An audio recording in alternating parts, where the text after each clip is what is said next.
mes frères et sœurs, que Dieu vous bénisse. Voilà, aujourd'hui, j'aimerais partager un enseignement sur la dot et sur la dîme. Voilà un sujet qui va fâcher plus d'un, mais c'est pas mon problème, car le Seigneur m'a appelé pour défendre sa sainte doctrine et d'apporter la révélation et l'éclairage. Car en ce temps d'apostasie, beaucoup de personnes, malheureusement, tordent le sens des Écritures. Ils comprennent comme ils ont envie de comprendre. Et malheureusement pour beaucoup, ils ont préféré suivre la tradition des hommes que la parole de Dieu. Ils ont préféré suivre la porte large qui mène à la perdition que aller dans la parole, dans la méditation de la parole pour essayer de comprendre les révélations de notre Seigneur Jésus-Christ. Frères et sœurs, voilà deux sujets qui me révoltent, la dot et la dîme. Je connais des gens en Afrique qui demandent la dot à leur gendre. Littéralement, ils sont en train de vendre leurs filles. Leurs filles sont devenues une marchandise, frères et sœurs. Je connais un frère en Christ qui me reconnaîtra sans doute, mais je dois parler. Il est en train d'essayer de rassembler 950 000 francs CFA, frères et sœurs, ce qui équivaut à 1500 € environ. Donc c'est une somme pharaonique, frères et sœurs. Nous ne nous rendons pas compte, frères et sœurs, la dot est une tradition. Mais est-ce que la tradition doit passer avant la parole de Dieu? Frères et sœurs, nous allons partir dans la parole de Dieu pour savoir ce que la parole de Dieu nous dit. Car nous vivons un temps particulièrement difficile et Dieu va juger cette génération perverse et corrompue, frères et sœurs. La dîme, elle est biblique, comme la dot, frères et sœurs. Mais il faut comprendre le contexte, il faut comprendre l'alliance. Frères et sœurs, nous allons partir dans Exode chapitre 22, verset 16. Je lis la parole de Dieu. Si un homme séduit une vierge qui n'est point fiancée et qu'il couche avec elle, il paiera sa dot et la prendra pour femme. Si le père refuse de la lui accorder, il paiera en argent la valeur de la dot des vierges. Frères et sœurs, la dot, comme la dîme, est belle et bien biblique. Mais cette prescription s'applique à qui, frères et sœurs? Cette prescription était dans quelle alliance? Bien évidemment, dans la loi de Moïse. Cette prescription a été donnée au peuple hébreu, aux Hébreux, frères et sœurs, au peuple d'Israël. Et donc aujourd'hui, les chrétiens ont déformé la parole, comme le dit 2 Pierre 3.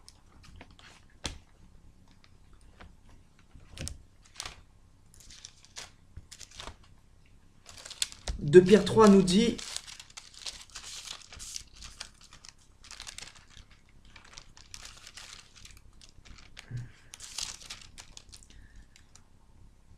2 Pierre 3, verset 15.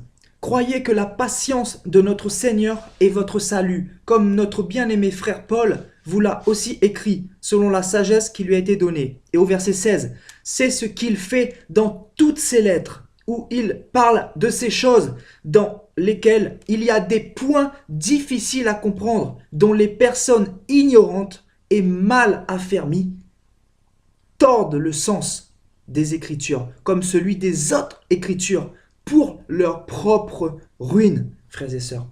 Nous sommes dans un temps où les gens déforment la parole.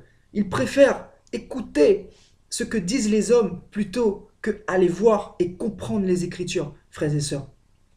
Nous allons partir dans Hébreu pour essayer de comprendre pourquoi la dot et la dîme ne sont plus d'actualité, frères et sœurs. Parce qu'il est important de comprendre, car c'est là le bugage, si je puis dire. C'est là le blocage. Beaucoup, parce que la Bible parle de la dot et de la dîme, ils pensent que cela est éternel. Et ils annulent, pour ainsi dire, le sacrifice de Jésus-Christ à la croix.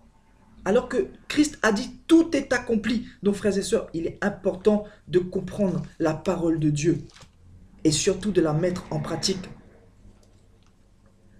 Frères et sœurs, nous allons partir dans le livre aux Hébreux. Donc Hébreux 7, verset 12. Car le sacerdoce étant changé, il y a aussi nécessairement un changement de loi. Frères et sœurs, que celui qui a des oreilles entende. Car le sacerdoce étant changé, il y a aussi nécessairement un changement de loi. Frères et sœurs, je poursuis au verset 18. Il y a ainsi abolition d'une ordonnance antérieure à cause de son impuissance et de son inutilité, car la loi n'a rien amené à la perfection, frères et sœurs. Nous allons partir un peu plus loin au chapitre 8, verset 7. En effet, si la première alliance, donc cette parole nous parle de la première alliance, notamment la loi de Moïse. Aujourd'hui, nous sommes sous l'alliance de Jésus-Christ, sous la grâce. En effet, si la première alliance avait été sans défaut, il n'aurait pas été question de la remplacer par une seconde, car c'est avec l'expression d'un blâme que le Seigneur dit à Israël, voici les jours viennent, dit le Seigneur, où je ferai de la maison d'Israël et de la maison de Juda une nouvelle alliance. Donc frères et sœurs, nous sommes sous une nouvelle alliance. Le Seigneur le dit, si la première alliance avait été sans défaut, si elle avait été parfaite, il n'aurait pas été question de la remplacer. Et donc le Seigneur n'aurait pas eu besoin de venir mourir à la croix, frères et sœurs. Il est venu parce que la loi n'a servi à rien. Et si nous allons un peu plus loin, au verset 13, donc Hébreux chapitre 8, verset 13, en disant une alliance nouvelle, il a déclaré ancienne la première. Or, ce qui est ancien, c'est ce qui a vieilli et prêt de disparaître. Et donc, ce qui a disparu, c'est ce que nous ne pouvons plus pratiquer, frères et sœurs. Nous pratiquons l'alliance que nous avons reçue, la nouvelle alliance, car l'alliance ancienne est passée, est abolie. Jésus-Christ a anéanti la loi de Moïse. Bien évidemment, les 10 commandements perdurent éternellement, si je puis dire, car le monde est régi autour de ces 10 commandements. Mais au niveau des préceptes, au niveau de la loi cérémonielle, etc., le Seigneur a tout accompli à la croix. Donc, il n'y a plus de condamnation pour celui qui est en Christ, nous dit Romains chapitre 8, verset 1. Et donc, si Christ vous a affranchi, soyez réellement libres, frères et sœurs. Ne soyons plus sous la condamnation des hommes et ne devenons pas esclaves des hommes.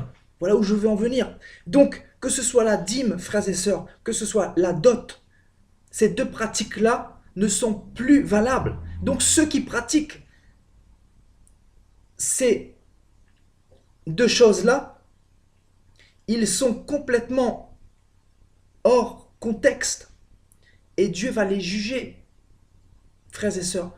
Dieu va les juger, car Dieu a dit que celui qui rajoute et celui qui retranche, je le retrancherai également de l'arbre de vie, frères et sœurs. Nous allons partir dans Colossiens chapitre 2, verset 8.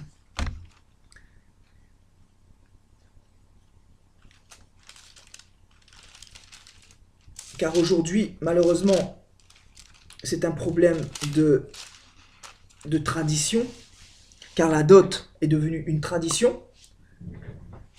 Donc, cela va de soi qu'on suit ce que les ancêtres ont suivi, sans aller à la racine, car c'est Christ qui est notre roc, c'est Christ qui est notre modèle, c'est la parole de Dieu qui doit nous diriger, car elle est la lumière, frères et sœurs. Nous ne devons pas nous focaliser sur des préceptes d'hommes. Donc, Colossiens chapitre 2, verset 8. Prenez garde que personne ne fasse de vous sa proie par la philosophie et par une vaine tromperie, s'appuyant sur la tradition des hommes, sur les principes élémentaires du monde, et non sur Christ, car en lui habite corporellement toute la plénitude de la divinité. Vous avez tout pleinement en lui qui est le chef de toute domination et de toute autorité. Frères et sœurs, attention qu'on fasse de vous la proie par la philosophie, par une vaine tromperie, s'appuyant sur la tradition des hommes, sur les principes élémentaires de ce monde et non sur Jésus-Christ. Car en Jésus-Christ, il y a la plénitude de la divinité, il y a la lumière, frères et sœurs, il y a la révélation. Et Jésus-Christ a tout accompli. Donc nous ne devons plus pratiquer la dot comme la dîme, frères et sœurs. Celui qui pratique la dot, il est en train de vendre sa fille. Il fait de sa fille une marchandise. Donc c'est complètement une abomination devant Dieu. Tu ne peux pas vendre ta fille. Tu ne peux pas, car d'encourager le célibat, le concubinage.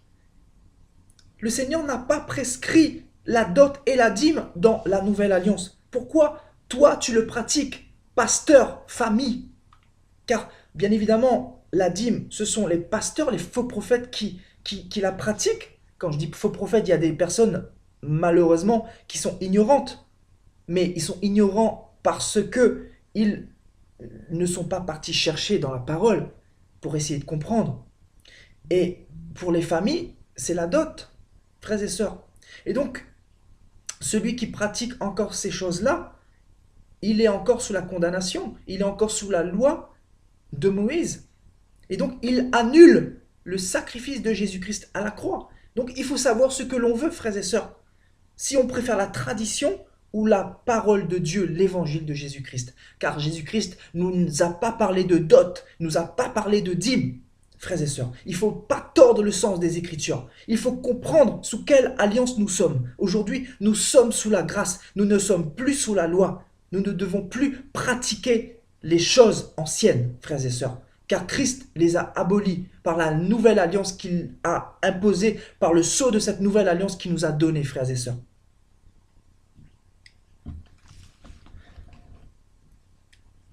Voilà un peu mon message. Ce que je voulais dire, car c'est vraiment révoltant. Je vois des frères qui galèrent pour essayer de se marier, alors que le mariage est un cadeau, le mariage est une bénédiction approuvée par Dieu. Dieu encourage à se marier, car le mariage c'est une alliance devant le Seigneur. Et quand on se marie, on devient une seule et même chair avec notre future épouse ou époux. Donc le Seigneur nous encourage à nous marier. Et donc si nos parents nous mettent des pierres d'achoppement pour pas que nous nous marions, sachez que le jugement sera terrible. Sachez que ces familles qui pratiquent la dot, sachez que vous aurez des comptes à rendre devant le Seigneur. Sachez que nous avons un Dieu saint, un Dieu sans tache ni ride, et un Dieu de justice, un Dieu qui va juger selon sa parole. Car celui qui entend cette parole aujourd'hui, j'espère que cette parole la pénétrera, car c'est la parole de Dieu qui a franchi, frères et sœurs. Ce n'est pas l'homme qui a franchi, mais la parole de Dieu. Voilà. Que Dieu vous bénisse. Mettez la parole de Dieu en pratique, car c'est la parole de Dieu qui nous jugera, nous dit Jean chapitre 12, verset 48. Soyez bénis, que Dieu vous garde. À bientôt.